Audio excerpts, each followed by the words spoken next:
თქვენ უსმენთ ახალციხის დასრულთა განათლების ცენტრის რადიო ედუსტრიმს. თვალი გვადარნეთ ახალციხის დასრულთა განათლების ცენტრის რადიო ედუსტრიმის YouTube-ისა და Facebook-ის გვერდებზე.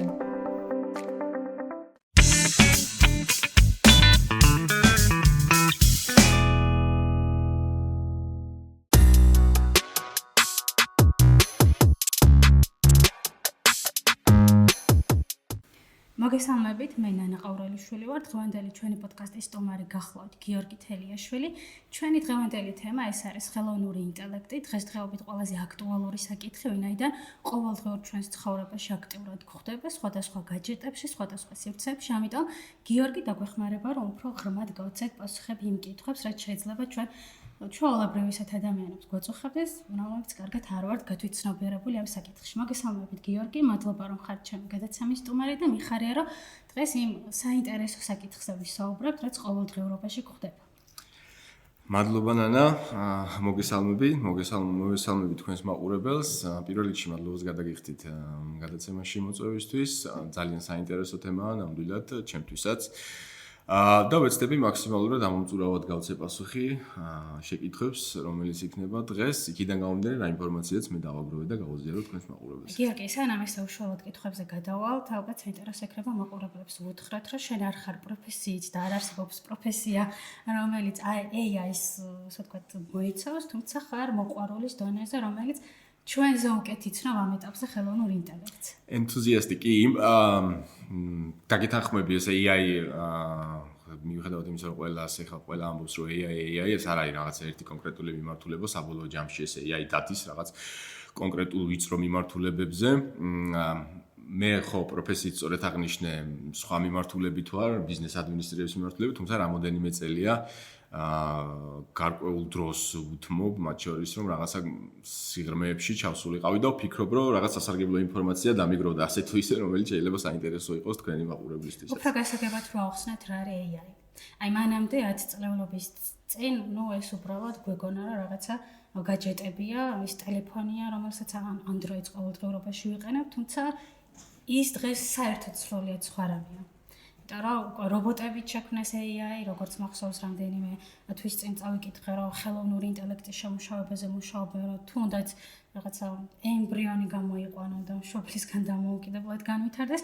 ამიტომ ჩვენი მაყურებლებისთვის რომ უფრო უკეთ ავხსნათ, რა არის AI. ძალიან ბევრი განმარტება არსებობს AI-ის, მათ შორის კლასიფიკაციას თუ გავყვებით სხვადასხვა კლასიფიკაცია, მაგრამ ალბათ საბოლოო ჯამში რომ დავიყვანოთ რა არის AI, ეს არის ჭკვიანი ალგორითმი, რომელიცაც ძალიან კარგად ესმის კომპიუტერის და რომელიც ეხმარება საბოლოო ჯამში კომპიუტერს, რომ ძალიან კარგად გაუგოს ადამიანს. თუ რა უნდა ადამიანს საბოლოო ჯამში იმ command prompt-ების, ან იმ დავალებებიდან გამომდინარე, რომ შეასრულოს კომპიუტერმა და ამ ჯაჭვს, ამ gap-ს, იქიდან გამომდინარე კომპიუტერების სხვა დაუშვათ ენაზე საუბრობენ და ამ შემთხვევაში ეს ბინარული ენაა, მათემატიკურად რო ვთქვათ, ხო, პროგრამულად, უფრო სწორედ. ჩვენ შემთხვევაში ეს არის ბუნებრივი ენა და აი ამ შუაში სივრცეს, რაც არის მის კომპიუტერებს და რაც მინდა რომ გაიგონ, ავსებს ეს ჭკვიანი მათემატიკური ალგორითმი, რომელიც სხვათა შორის ახალი არ არის, ძალიან დიდი ხანია ჩვენს გვერდით ცხოვრობს, მაგრამ იყო 2017 წელს გარდატეხა, გარკვეულ ტექნოლოგიური, რომელმაც მერე გახადა ის ჭკვიანი, რომელიც ჩვენ ესე ფართოდ ვაღიარეთ და მერე უკვე და ეს უკვე ყველას მე მგონი AI-ია, კერია, ეს სარესკის მანქანასაც AI-ია წერია, რომ კარგად გაიყიდოს. ყველაზე დიდი მიღწევად რამე გაჩნია, რაც AI-ის განვითარების ისტორიაში შენი აღმოჩენა? ჩემი რასაც ვიკითხულობ, ხო, ჩემი შეფასებიდან და გადმოსახედიდან, ხო, ეს რო არ ჩავყვეთ სიღრმეებს, იქ ალან ტურინგი იყო პირველი ამერიკელი მეცნიერი, რომელმაც ძალიან კარგი ალგორითმები შეიმუშავა, ხო, 2017 წელს იყო ეგეთი გარღვევა, რომელსაც მე თუ საინტერესო იქნება, რა თქმა უნდა, ცალკე შეუძლიათ რომ ჩაუღმავდნენ ჩვენი მაყურებლები. სტატიას ერქვა ესეთი სათაური all you need is attention, ანუ ყველაფერი რაც გჭირდება შენ ეს ყურადღება. ანუ 2017 წლამდე რო ავიღოთ ნებისმიერი კომპიუტერული მათემატიკური ალგორითმი, რომელსაც კომპიუტერები იყენებდნენ, ხო, ეს იყო თანმიმდევრობით კითხვაზე დაფუძნებული. ანუ მაგალითად, კომპიუტერები წიგნს კითხულობდნენ დაახლოებით ისე, როგორც ჩვენ 100-100 ხაზებიდან გამომდინარე. 2017 წელს გაკეთდა ეგეთი ალგორითმი, რომელიც ტექსტს არა თანმიმდევრულად კითხულობს, რომელსაც ქვია RNN-ი, ამ ტერმინებს იმიტომ გამოვიყენებ, რომ ვიღაცას დაინტერესებს, უბრალოდ სწრაფად რომ მოძებნოს. კითხულობენ ერთი შეხედვით. ანუ კომპიუტერი რო ავიღოთ, როგორც კი დაინახავს წიგნის ფურცელს, უკვე იმან იცის რა წერია ამ წიგნის ფურცელზე. ამის უკან მე მთელი ეს ალგორითმებია, რომელიც თუ ალბათ კითხვა პასუხის რეჟიმში დავფარავთ, ეს იყო მთავარი გარღვევა, რომელმაც მოგვიტანა ChatGPT და ChatGPT-ის მაგვარი AI-ები, რომელსაც დღეს მე არ მეგულება ადამიანი, რომ უბრალოდ გაგონილი არ ქონდეს და რაღაც დოზით მაინც არ იყენებდეს, ხო.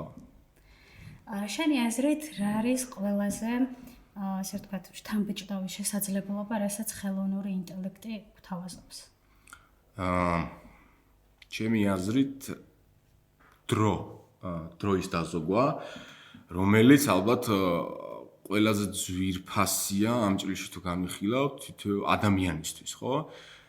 დრო არის ყველაზე ძვირფასი რესურსი, რომელიც გვეწურება ყველას და რომელიც ყველას გვინდა რომ პროდუქტიულად გამოვიყენოთ.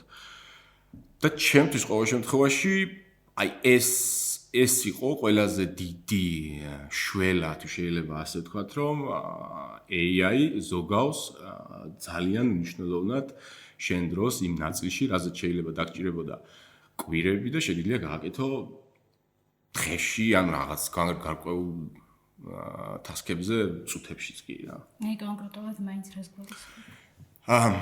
მაგალითად წარმოვიდგინოთ რაღაცა 40 გვერდიანი რეპორტი, ძალიან მარტივად რომ მარტივი მაგალითი რომ მოვიყვანოთ უფრო სწორად, რომელიც წასაკითხადაც და თავარი ესე ვთქვათ საკვანძო ანალიზებისთვის ბუნებრივად დაგჭირდებოდა მინიმუმ საათი ან გააჩნია ხო ადამიანს ხარ რამდენად სწრაფად კითხულობს. უგდებ ChatGPT-ს ან Gemini-ს და ბუმ, უკვე დოკუმენტის შინაარსი გაქვს და უკვე მე შენ შეგიძლია გადაწყვიტო, ხო, ამ რეპორტის დეტალებში წაკითხვა გიღირს და არის ის რაც შენ გაინტერესებს თუ არ გაინტერესებს. ანუ დასაწყისშივე ძალიან მარტივ მაგალითზე ძალიან დიდ დროს იგებ. შესაბამისად, აქ დროს ზოგავს, სადღაც უფრო მეტ სახმარ, რაც უფრო გაინტერესებს, ან რაც უფრო გიყვარს და მეტი შანსია ირიბად უკვე აკეთო ის, რაც ყველაზე მეტად მოგწონს და გაინტერესებს. აი გამოწვევების ნაწილი ცოტა მოგვიანებით უნდა მეკითხა, მაგრამ ვინაიდან ვსაუბრობ დროის დაზოგვაზე და თუნდაც 40 გვერდიანი რეპორტის გაანალიზებაზე, შენ როგორ ფიქრობ, აი რამდენიმე წლის შემდგომ იქნება თუ არა საფრთხე უკვე იმის, რომ აი რაღაცა ადამიანები გაგვაზარმაცოს და რეალურად შეიძლება ის ინტელექტის დონე დაბლა დაიწოს, რაც დღესდღეობით ადამიანურ რესურსში არსებობს. ძალიან ისეთია რა, მეც რობერჯერ მიფიქრია მაგაზე, რომ მაგაში არ გადავიჭრათ ხო მაგის შიშიც რომ კი, ჩემი აზრით ეგ საფრთხე დღესვე არსებობს და უფრო მეტიც შემიძლია ვთქვა ეგ საფრთხე დღეს კი არა, AI-ზე არა, სხვა დანარჩენ გამოგონებებზეც არსებობდა, რაც კი აქამდე ყოფილა. აი მაგალითად კალკულატორი რო ავიღოთ, მე უნდა ვაღიაროთ, ცოდვა გამხელილი ჯობია, რომ რაღაცა ასეულების იქით, რაც უფრო ხშირად ვიყენებ უკვე კალკულატორს, ხვდები, რომ ციფრების დაანგარიშება მეზარება ერთია და მეორე მიჭირს ხოლმე რა. ანუ ძალიან უნდა დავფიქრდე უკვე, რომ რაღაცები მიუმატო. კი, ეგ თუ საფრთხეს დავარქმევთ, ხო, ნამდვილად არსებობს და ალბათ ეგ იმაზეა დამოკიდებული, რომ შენ როგორ გამოიყენებ საბოლოო ჯამში ამას, რა გამოიყენებ იმისთვის, რომ უფრო მეტად პროდუქტიული გახდე და დაზოგოდრო, თუ გამოიყენებ უბრალოდ, არ ვიცი თუ შეიძლება ეს სწორად თქვა, ბრმად რაღაცას და იმის იქით კრიტიკულად არ შეხედავ რაღაცა შედეგებს, ხო? მაგალითად რაღაცას რო ეკითხები ChatGPT-ს, თუ არ სვა მე შენ გონებაში და მე GPT-ში რატომ, რისთვის, ან რანაირად, ხო? აქ უკვე შენი ტვინის გაზარმაცება, კრიტიკული აზროვნება, ალბათ კი თამდევი იქნება, რომელიც ხო, არ მგონია რომ კარგი შედეგი იყოს. ან შეიძლება მე როგორ ვფიქრობ, ის გარდამავალი თაობა, რომელებიც ეხლა ვართ, რომლებიც თქვათ სანამ ეს ხელოვნური ინტელექტი აქტუალური გახდებოდა და უფრო გონებრივ რესურსზე ვიყავით დამოკიდებული და ეხლა ნელ-ნელა გაჯეტების ამ შესაძლებლობას ვიყენებთ, ალბათ უფრო რაღაცა ორი თაობის შემდგომ შეიძლება საერთოდ სრულიად ხელოვნური ინტელექტზე იყვნენ დამოკიდებულები. ცოტა ამის შიშიც შეიძლება არსებობდეს. კი, აი ხა მე რასაც ვაკეთებ ხოლმე, ანუ პარალელურად vibe coding-ია ეგეთი, ანუ მიუხედავად იმისა, რომ მე პროგრამისტი არა ვარ, ანუ ვიყენებ AI-ს, რომ რაღაცა პროგრამები დავწერო. მიუხედავად იმისა, რომ რაღაცა გარკვეული პროგრამირების ენა, ლოგიკა მესმის, მაინც ესე ხელით არაფერს არ ვწერ და ანუ რისი თქმა მინდა, რომ ChatGPT-ს და მე სხვა ახლა ChatGPT ესეთია ძალიან ცნობილია და იმიტომ ვიყენებ, თორე სხვა ბევრიც არის, რა თქმა უნდა. ეს თვიური გამოწერის ვადა რომ იმთავრდება, ან ლიმიტი რომ ეწურება, რაღაც დაახლოებით ისეთი შეგრძნება მაქვს ხოლმე, ბავშვობაში დენიროითი შებოდა ხოლმე რა. ანუ რაღაცა დოზის დამოკიდებულება უკვე არის, კი, ნამდვილად, მაგრამ ყველაფერს ანუ ორი მხარე აქვს, ხო?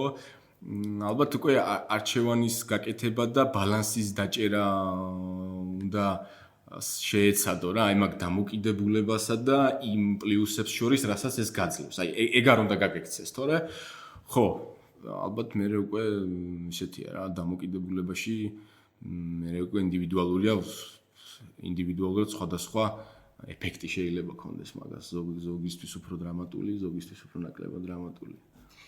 ისევ ამ საკითხს უკავშირდება შემდგომი კითხვა, რაც მართლა უკვე რამდენიმე წელია მიტრიალებს გონებაში, რომ შეიძლება თუ არა სწორედ გარკვეული პროფესიები ხელოვნურმა ინტელექტმა ჩაანაცვლოს და თუნდაც შრომით ბაზარზე ადამიანური რესურსის მოთხოვნილება რაღაც სფეროებში და პროფესიებში უკვე ნაკლები იყოს. იდეაში კი ვხედავთ მაგას, ჩემ მაგალითზე რომ ვიყვანო ისევ, ძალიან მომწონდა რომ რაღაცა პროდუქტს ქმნი კლავიატურაზე დაწყაპუნებით და რაღაცა თან პარალელურად რაღაცა აზროვნებით, ანუ საბოლოო ჯამში პროგრამირებით. 2 წლის წინ დავიწყე, უბრალოდ 3 წლის წინ დავიწყე მცდელობები მქონდა, რომ ეს პროგრამირება მესწავლა და ეგეთი JavaScript-ია, ვინც ახლა პროგრამირებაში აუცილებლად იცის ეგ, პროგრამირების ენა, რომ დავიწყე, ხო, თავიდან მარტივი მეგონა, მაგრამ მე ძალიან გართულდა და მივაგდე. ანუ იმიტომ რომ ორი მიზეზის გამო, ერთი რომ იმდენად სწავლის რესურსს მოითხოვდა შრომას და ენერგიას, რომ ეს სინტაქსი ისწავლო ამ ენის, რომ ჩემ შემთხვევაში უკვე პარალელურად ოჯახი, მუშაობა და ასე შემდეგ შეუძლებელი მეჩვენა და მეორე სადღაც ეს ენთუზიაზმი მიილია რა ამ შუაგზაზე. და მე უკვე ამ AI-ების გამოჩენამ გააკეთა ის, რომ სინტაქსის დამახსოვრება და დაზეპირება მე ამ შემთხვევაში ინდივიდს აღარ მიწევდა და რისთვის მოვიყვანა ეს მაგალითი, რომ პროგრამირება სფეროში უკვე ჩანს, რომ აღარ არის იმდენი პროგრამისტი საჭირო, რამდენიც საჭირო იყო AI-ის გამოჩენამდე. და თუ გადავხედავთ რაღაც დიდი ორგანიზაციის სტატიებს, მათ შორის უკვე Microsoft-ის, Meta-ს და ასე შემდეგ, ანუ ანუ თანამშრომლების გათავისუფლებები, ანუ უკვე ჩვეულებრივი მოვლენაა, რაც უფრო იხვეწება ეს AI კოდის წერაში, უფრო ნაკლები დეველოპერი ჭირდება კომპანიას. ეს მოვიყვანე ახლა დეველოპერების მაგალითზე, ხო, ამ სოფტვერის, მაგრამ ანალოგიური ხდება სხვა სფეროებშიც, მაგალითად იგივე რეპორტი ვთქვით, ხო, თუ გჭირდებოდა შენ 3 თანამშრომელი რომ დაეწერა დაუშვათ პირობითად თვეში 5 რეპორტი, შენ უკვე ყავს 1 თანამშრომელი და 1 ChatGPT, რომელსაც გადაუხდი, თქვათ, ყოველთვიური გამოწერის საფასურს და აანალიზებს ეს 1 თანამშრომელი 5 რეპორტს. კი, გარკვეულწილად ვფიქრობ, რომ ჩაანაცვლებს და ანაცვლებს კიდევაც. და აი ყველაზე დიდი პოტენციალი რომელ სფეროებში აქვს, ეს არის მედიცინა, განათლება, ხელოვნება. ჩემი აზრით, თუ გადახედავთ, ნიშნები მეტნაკლებად ყველგან არის უკვე, იმიტომ რომ ძალიან მარტივი ლოგიკაა, ხო, ერთის მხრივ თუ იზრდება ერთი ადამიანის პროდუქტიულობა, რაოდენობაში ბევრი ადამიანი აღარ არის საჭირო, ხო? თუ გაიზარდა X ადამიანის პროდუქტიულობა, მაშინ უფრო ნაკლები Y სამუშაოა, თუ შეიძლება ასე ითქვას და საბოლოო ჯამში ეს X ადამიანების რაოდენობას მოდის ქვემოთ. ახლა საწამოა ეს ადამიანების რაოდენობა საბოლოო ჯამში სამუშაო ბაზარი ამას დრო გვაჩვენებს. მაგრამ პირველ ეტაპზე, სადაც ყველაზე დიდი გავლენა აქვს, ეს არის მძიმე დიგიტალური, ანუ მძიმე ციფრული სფეროები, სადაც არის, აი პირველი მაგალითად ეხა კოდირება ვთქვით და პროგრამირების წერა, აქ უკვე კაფეოდ შეიმჩნევა, რომ ძალიან მძიმედ მიდის ჩანაცვლება. ასევე არის სფეროები, სადაც მედიცინის სფეროები, მაგრამ მიუხედავად ამისა, ჯერ ნაკლები ეფექტი აქვს. არის კვლევები და ბენჩმარკები, ბენჩმარკი ეს თვითონ ხელოვნური ინტელექტის სიჭკვიანი საზომია. ზოგიერთი AI საშუალო ექიმზე კარგ ანალიზს აკეთებს ზოგ შემთხვევაში. ეს არ არის საშუალო სტაბილური, მაგრამ გარკვეულ кейსებში უკვე საშუალო დონის ექიმზე, პროფესიონალზე, კვალიფიცირებულ პროფესიონალზე კარგ ანალიზს დებს რაღაც კონკრეტული მიმართულებით, რა თქმა უნდა. ეგ სადაც გაწვრთნილია ეს თითოეული AI. შესაბამისად, ტრენდი ისეთია რა, არც თუ ისე საიმედო მაგ მიმართულებით. შენ როგორ ფიქრობ, აქვს თუ არა გარკვეული საფრთხეები ხელოვნურ ინტელექტს, თუნდაც ჩვენს ყოველდღიურ ცხოვრებაში შენახსენე, რომ აი ხელოვნურმა ინტელექტმა რაღაცა დონით დიაგნოზი დასვა. ვიდრე თქვათ ექიმს შეეძლო დაესვა უფრო დროულად, ხო, რაღაცა ინფორმაციების საფუძველზე, მაგრამ ხშირ შემთხვევაში ის ხელოვნური ინტელექტი სოციალურ ქსელებში არსებული ინფორმაციის საშუალებით ახდენს აი ამ დიაგნოსტიკას. თუ არ ვცდები, ალბათ ესეა. არის თუ არა ეს საფრთხის შემცველი, შეიძლება თუ არა მანც დიაგნოსტიკამდე მიგვიყვანოს და რაღაც გარკვეული კუთხით პაციენტს თუნდაც საფრთხეში აუქმნას არასწორი დიაგნოზის საფუძველზე. რა თქმა უნდა, მე მაგალითისთვის მოვიყვანე და ეს არის მაგალითი, რომ როგორ შეიძლება ეს ხელსაწყო უბრალოდ დაიხმაროს იგივე კვალიფიციურმა პროფესიონალმა, ხო, იგივე სამედიცინო სფეროში. მაგრამ ცალკე რომ ეხა რომელიღაცა მაგა გემინის ან ChatGPT-ის ანალიზს რომ მიენდო, ხო, იგივე ექიმის გარეშე, ეს უკვე საფრთხის შემცველი. ყოველ შემთხვევაში დღეს ასეა. და ეს თვითონ ხშირად რომ დააკვირდე ამ ChatGPT-ისაც, გემინისაც, კლოდსაც და ყველას აწერია, რომ ყოველთვის გადაამოწმე ის მონაცემები, რასაც ეს პროგრამა AI გაძლევს.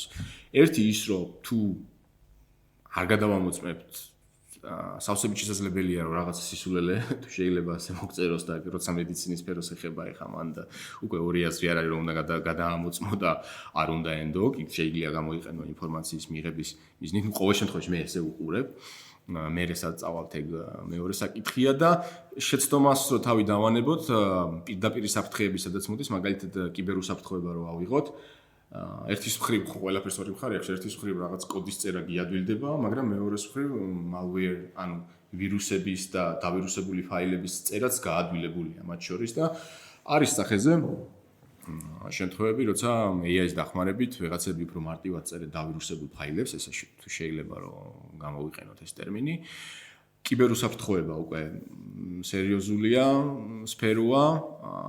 მეორე საფრთხე სადაც არის ძალიან ბევრი fake news-ი გენერირდება, სოციალური მედია ახსენე და იქ ბოტები დაიხვეწა, იქ სახის გენერირება დაიხვეწა, იქ ხმის გენერირება დაიხვეწა და მოკლედ ეს social engineering, რასაც ქვია რა, ადამიანებით манипуლირება, გაცილებით სხვა დონეზე ავიდა და გამარტივდა სამწუხაროდ.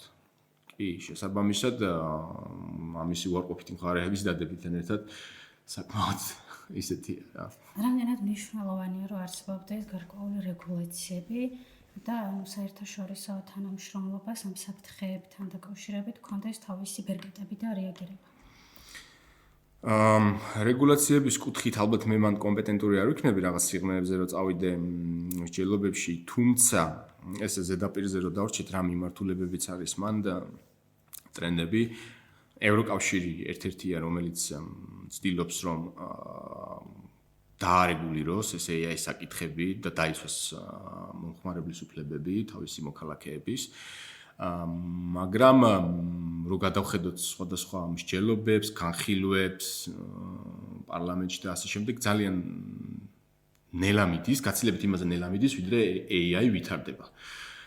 ანუ AI ხო ეს tech სექტორი როგორ არის, ანუ ერთი წლის წინ რა გარღვევაც იყო, დღეს უკვე შეგრძნებაა რომ ეს ყველაფერი 20 წლის წინ მოხდა რა, აი დაახლოებით რა, იმდენად სწრაფად მიდის და სწრაფად ვითარდება და ეს კანონები და მექანიზმები მე ყოველ შემთხვევაში და ექსპერტების მიმოხილვებსაც რო ვკითხულობ, ვერ ეწევა ამ ყველაფერს. ყოველ შემთხვევაში იქ არ არის, სადაც უნდა იყოს, რომ მაქსიმალური 100%-იანი გარანტია არ არსებობს, მაგრამ მიახლოებული გარანტია მაინც იყოს, რომ დაცულად გრძნობ აი იმ ყველა საფრთხიდან, რაც ჩვენ მათ შორის მაგალითის სახით თქვით.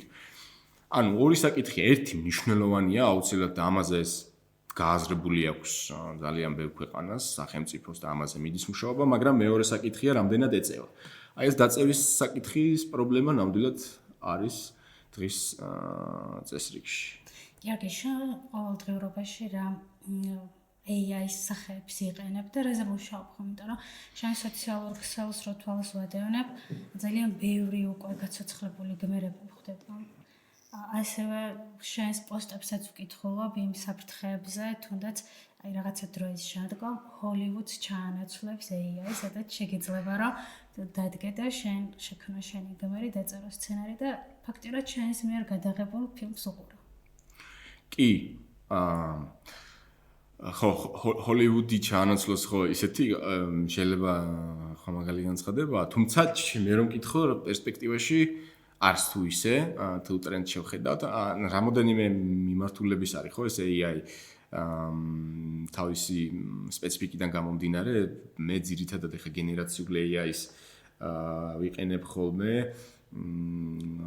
მათ შორის რაც ყველას გაუგია ალბათ სახელები ძირითადად კლოდი, გემინი, ეს ChatGPT, გროკი, ეს გროკი რომელიც ილონ მასკის XAI-ის კომპანიისა, ორი მიმართულებით, ერთი ჩემთვის ვერთობი და ვაკეთებ რაღაცა პატარა ვიდეო კლიპებს, ავატარებს, მე ამის ხმას ვადებ და ესეთ რაღაცა მიმართულება და მეორე მიმართულება ვაკეთებ ვებგვერდებს, ვებსაიტებს, რომელიც სხვათა შორის ერთ-ერთი ხა რეკლამაში არ შემეძლება Telo-G რო შეხვიდე და რო ნახო, რომელი საიტიც მე გავაკეთებინე ამას და მე რომელიც მე გადავამოწმე ეგეთი Google-ის ვებსაიტია, სადაც თვითონ გაკეთებული ვებგვერდის ხარისხს ამოწმებს, საკმაოდ მაღალი მაჩვენებლები დაწერა რა. ანუ ორი მიმართულება, ერთი ვებგვერდები და ეს პროგრამირების მიმართულება და მეორე ავატარების დაგენერირება. რომელიც ესე ძალიან კარგად გამოსდის უკვე ამ ეტაპზე. ძირითადად მე გროკს გავუწევდი რეკომენდაციას ამ ვიდეოს მიმართულებით ფასიდან გამომდინარე, რა თქმა უნდა, იმიტომ რომ ძალიან კარგი შესაძლებლობები აქვს უფასო ლიმიტის ფარგლებში. სხვა დანარჩენი არის იქ VO და ასე შემდეგ, რომელიც შეიძლება უფრო კარგი იყოს რაღაც მიმართულებით, თუმცა საბოლოო ჯამში მაინც ძვირია რა. ალბათ ის ადამიანები, ვინც მეტნაკლებად ან ნაკლებად ერკვევიან ხელოვნური ინტელექტის მიერ დაგენერირებულ თუნდაც ვიდეოებში, როგორ გავარჩიოთ, რომელია ნამდვილი და რომელია ხელოვნური ინტელექტის მიერ გაკეთებული. იმიტომ რომ დღეს მართლაც თუნდაც Facebook-ზე, TikTok-ზე, Instagram-ზე შეგხვდება ისეთი ვიდეოები, რომლის ნამდვილობის გარჩევა გიჭირს. კი. იყო დრო, როცა შეიძლება ჩემი გამოცდილებიდან მერჩია, რომ აი დააკვირდით მაგალითად სახის ნაკვთებს, არ ემჩნევა ვენები, არ ემჩნევა ხელზე კაპილარები, სახის კანი არის შედარებით პლასტიკური, ხო და ეს ყველაფერი შეიძლება ვალიდური ყოფილიყო სადღაც 6-7 თვის წინ. დღეს მეც ახლა ბევრჯერ შემხვედრია ვიდეო, რომელიც ბევრჯერ გადამიხვევია და ძალიან რთულად მიხვდება, რომ AI-ია.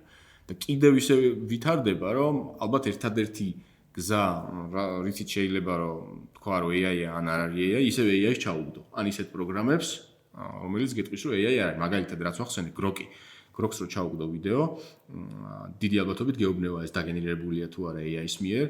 თუ გროკისგან ვერ მიიღებ პასუხს, შეგიძლია ისევ გემინის ჩაუგდო, ეს გემინი Google-ის პროდუქტია და გემინი გეუბნება მინიმუმ თავისი არის თუ არ არის. თუ ვერ გეტყვის რომ ეს AI ან არის, იმას მაინც გეტყვის რომ არის თუ არა და ესე გამორიცხვის მეთოდით შეგიძლია მე თუ ძალიან გავს ეს რეალურს გადაამოწმო. სხვა დანარჩენ შემთხვევაში იყო მაგალითად ხელებზე უნდა დააკვირდე, სანამ ესე ძალიან განვითარდებოდა, ხშირად ქონდა ადამიანის ანატომიიდან გამომდინარე თითები არის ერთ-ერთი კომპლექსური და რთული ნაწილი სხეულის, რომელიც AI-ს უჭირდა, იმიტომ რომ თითები რო ავიღოთ ჩვენ ძალიან ბევრი კონფიგურაცია შეიძლება ქონდეს თითს რამოდენიმე თუნდაც მარტი მოძრაობაში. ამიტომ ეს თითების პროპორციულად განლაგება ყოველთვის უჭირდა ხოლმე და პირველი რასაც ვაკეთებდი თითები იყო რაოდენობაში და ბუნებრივობაში.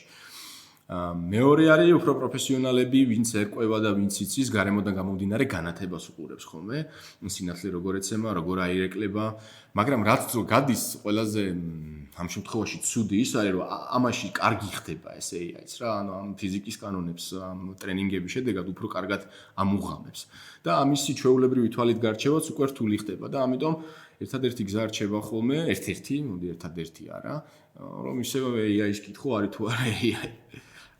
ხო, აი ამ ყველაზე რაც კიდე შემხვდა, აღარ აღარ მახსოვს რომელი სოციალური მედია იყო, უკვე ხელოვნური ინტელექტის წამყვანი შექმნის, რომელიც იმდენად მიახლოებული იყო ბუნებრივ ადამიანურ ვიზუალს, რომ ნამდვილად გაგიჭირდება ამ დროს გარკვევა, რომ ეს ნამდვილად ხელოვნური ინტელექტია თუ ადამიანის სტუდიაში, რომელსაც მიყავს რაიმე გადაცემა. ეხლა უშუალოდ მითებზე რო გადავიდეთ, რა არის ყველაზე გავრცელებული მითები, რაც ხელოვნური ინტელექტის გარშემო გაგიგია? მითებია ბევრნაირი მოსაზრება შემხედრია, რომელიც ხო რაღაცა დოზით მითადაც შეიძლება თქვათ რომ მითია. ერთადერთი რაც ხდება და რასაც არ ვეთანხმები ალბათ შეიძლება ითქვას რომ AI ბაბლია და მაგას თავი უნდა დაანებო. ჩემი აზრით რაღაც დოზით ბაბლია.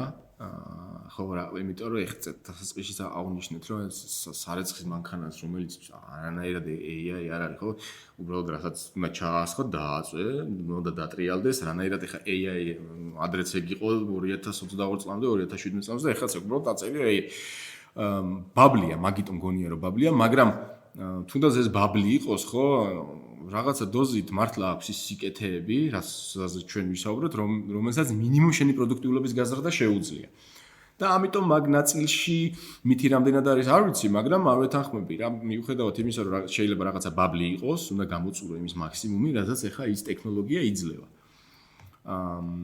მითები სხვა მითები არ ვიცი ბევრი გამიგია რომ რაღაცა ეხა ისეთია გაგვაზარმაცებს შეიძლება გაგვაზარმაცებს ხო მაგრამ ადამიანის ბუნება როგორია რა AI-ის რო არ იყოს ხო მაინც მაგეთკენ ვართ მიდრეკილები რომ რაც შეიძლება მეტი დრო დაგვრჩეს ჩვენ საკუთარი ცხოვრებისთვის ან ისეთი რაღაცეებისთვის რაც ყველაზე მეტად უფრო გვაინტერესებს და ის ამოცანები თუ ის საქმეები რაც ჩვენ გვევალდებულება ხო მარტივად მოვიცილოთ ხოლმე ამიტომ ჩემი აზრით რო აღიაროთ ეგ მიდრეკილება ყოველთვის გვაქვს შეიძლება მაგას იზარმაცე და ვარქვა თან კომფორტი არ ვიცი მაგრამ AI-ის რომც არა ხო რაღაცა დოზით მაინც შეიძლება ცუდი მაგალითი მომყავს პირდაპირ არა მაგრამ მანქანა და ავტომობილი რო გამოიგონეს ადამიანები ცხენით ხო არ დადიან იმიტომ მაგრამ ხო ვიცით რომ ფიზიკური აქტივობა მაინც კარგია ჩვენთვის და ჩვენი ორგანიზმისთვის მაგრამ მაინც არ დავდივართ ფეხით არ დავდივართ ცხენით და ვიყენებთ მანქანას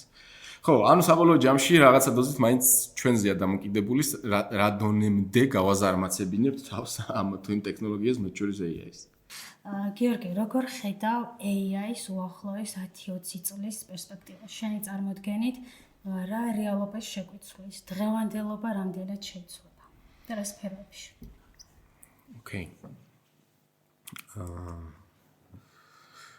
ჩემი აზრით ერთ-ერთი რასაც ვფიქრობ ხოლმე და რასაც თვალს ვადევნებ ეგ არის ჩემი ტერმინით რა ვთქვა AI-ის განსხეულება ანუ რობოტიკაში აქამდეც იყო მაგალითად FSD რო ავიღოთ ანუ მანქანებში ეს fully autonomous driving რაც არის ან დამოუკიდებელი მაგალითად Elon Musk-ის Tesla-ს აქვს ეხა იტესტება ჩინური მოდელებია რომელიც ჩაშენებულია და მე ამას 10 წლეულში და უფრო ნაკლები დროს დაჭირდება მაგალითად რობოტებში უკვე იქიდან გამომდინარე რა ტემპითაც და ესე ვთქვა წარმატებითაც ვითარდება ხო რობოტიკა ეს ხელების მოქნილობა და ასე შემდეგ მობილობა და მე ამ ყველაფერს ჭკვიან ელემენტს რო დაამატებ AI-ს ძალიან ბევრს შეცვლის ჩემი აზრით ჩვენს გარშემო და მარტო ჩემი აზრით არა ანუ მე რასაც ვეცნობი ხო ხა დიდი წამყვანი კომპანიები რო აიღო იქ Tesla რომელიც თავისი რობოტი ყავს რომელსაც მე მგონი ჰუმანოიდი რომელსაც ოპტიმუსი ქვია ხო მე იქ არის უტეკი ჩინელების არის ჩინური უნიტრე და ასე შემდეგ რომ მიადევნო თვალი უკვე აშკარად გამოკვეთილი მიმართულება სადაც AI განსხეულდება ესე ვთქვათ მეორე მიმართულება რაზდროგადის უფრო და უფრო მეტ tools იმატებს ეს ენობრივი მოდელები LLM-ი რასაც ვთქვი large language models უფრო და უფრო მეტი იარაღის ინტეგრირება ხდება ციფრული იარაღის შიგნით რაც უფრო მეტად ჭკვიანს ხდის ამას ხო სამედიცინო სფეროში მგონია არა ვუყურებ და ვეცნობი რომ საკმაოდ კარგი შედეგს დადებს, იმიტომ რომ მაგალითად ექსპერიმენტებს ამარტივებს რაოდენობაში, ხო, ჩატარების კუთხით და ასევე პროდუქტიულობას ზრდის და ძალიან ბევრი ექსპერტი და ამ სფეროში ჩახედული ადამიანი უკვე დებს მონახას, რომ საკმაოდ კარგი გარღვევებს უნდა ველოდოთ ამ მიმართულებით და ყველა მიმართულებით პრინციპში, სადაც სიმულაცია, მოდელირებებია საჭირო, თუ ეს არა ეს, მაშინ როგორ არა ეს, ამაში ძალიან კარგია დღევანდელი მოცემულობით ეს AI ტექნოლოგია და ამ მიმართულებებს კიდევ უფრო მეტ ზურგის ქარს თუ როგორ არის ესე უკან დახმარებას გაუწევს. რა რჩევას მოგცემდი იმ ადამიანებს, ვინც არც თუ ისე კარგად ვართ გათვითცნობიერებული AI-ში, შენაკო წლებია ამ მიმართულებით, საკუთარი ენთუზიაზმით რაღაცებს აკეთებ და საკმაოდ კარგ პროდუქტებს ქმნი, რასაც მე თავს ვადევნებ. აი რა რჩევას მოგცემ იმისთვის, რომ უკეთ გავერკვათ და ჩვენს ყოველდღიურობაში უფრო პროდუქტიულად გამოვიყენოთ და ანუ მეორეს მხრივ რაღაცებში მოტყუებულებიც არ დავრჩათ. იმისთვის, რომ ფეიკი და რეალობაც გავარჩიოთ. ოკეი. ალბათ მარტო AI სფეროზე არ არის ეგ და დიგიტალურზე, იქიდან საიდანაც ყველაზე მეტი საფრთხე გგონია რომ მოდის ან მოდის, ყველაზე კარგი არის, როცა ამას მიუახლოვდები, ამ საფრთხის წყაროს, ხო? როგორც უყოფითი მხარიდან, ასევე დადებითი მხრიდან.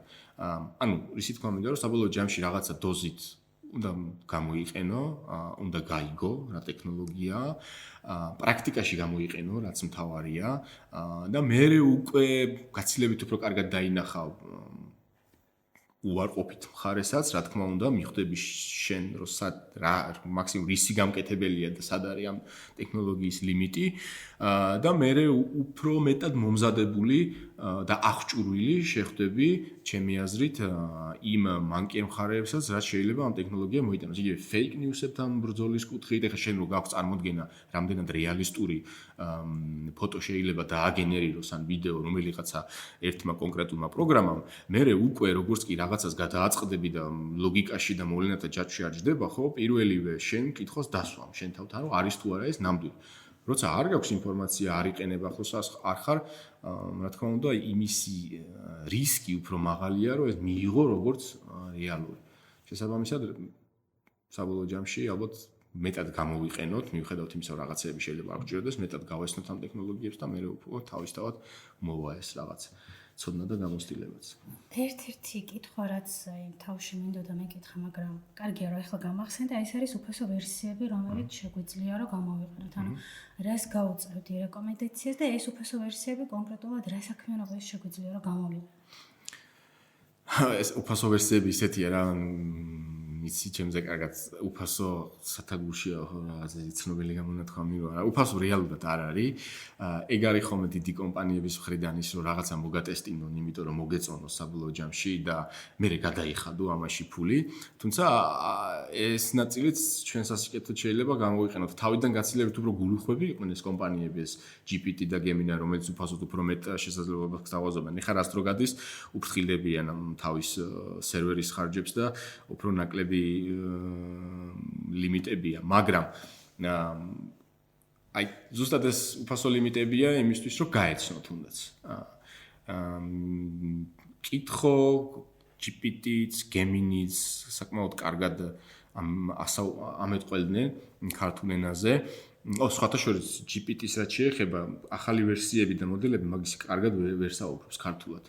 ალბათ იქ ტრენინგების ამბავია და რაღაცა და 4O რომელიც არის ის უფრო კარგია ქართულ ენაზე.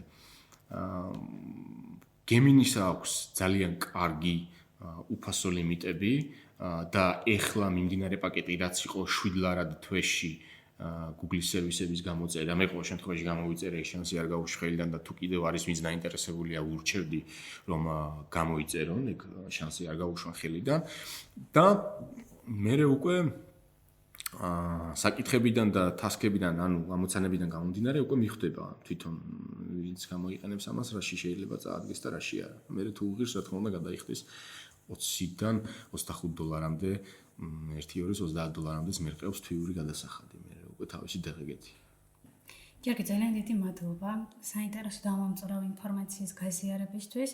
მათ ვისაც ჯერ კიდევ ეს აქტიურად არ გვაქვს ხოლმე ხელოვნური ინტელექტი ჩვენს ყოველდღიურობაში გამოყენებული, იმიტომ რომ გარკვეული შიშები არსებობს, გარკვეული კლიშები არსებობს, რისიც გვეშინია და ჩვენს საქმიანობაში შეიძლება არ ვთავთ ან ნაკლებად, მედეუნება ეს შენერჩევები მაქსიმალურად დაეხმარება, რომ სასიკეთოდ გამოიყენონ თავიანთ საქმიანობაში, ისე როგორც მე, სამომავლოდ. მადლობა ნანა, ძალიან საინტერესო შეხვედრა გამოგვივიდა, იმედია მაყურებელიც რაიმე საინტერესოს გაიგებს და გამოადგება დღევანდელი ჩვენი საუბარი. მადლობა და წარმატებებს გისურვებ და დამდეგს ახალ წელს გილოცავ შენ და ასევე მაყურებელს გვიახლოვდება 2026 წელი. მადლობა გიორგი, მეც ასევე გილოცავ დამდეგს, მით და წარმატებები გისურვა, მე კი გემშვიდობებით მომავალ შეხვედრამდე.